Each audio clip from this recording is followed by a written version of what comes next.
ग्रामीण रुग्णालय टेंभुर्णीमध्ये स्वस्थ नारी सशक्त परिवार अभियान शिबिर।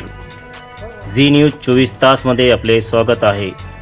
सार्वजनिक आरोग्य विभाग महाराष्ट्र शासन यांच्यातर्फे 17 सप्टेंबर 2025 ते 2 ऑक्टोबर 2025 या कालावधीमध्ये स्वस्थ नारी सशक्त परिवार अभियान राबविण्यात येणार आहे। त्या अनुषंगाने ग्रामीण रुग्णालय टेंभुर्णीमध्ये दिनांक 27 सप्टेंबर रोजी मोफत महिला आरोग्य तपासणी करण्यात येणार आहे। म्हणून टेंभुर्णी सह परिसरातील समस्त महिला भगिनी यांनी या शिबिरात सहभागी होऊन आरोग्याची तपासणी करून घेण्याची विनंती वैद्यकीय अधीक्षक यांनी केली आहे। तसेच या शिबिरामध्ये तज्ञ डॉक्टरांमार्फत मोफत तपासणी केली जाणार आहे। टेंभुर्णी प्रतिनिधी फकरू कुरैशी।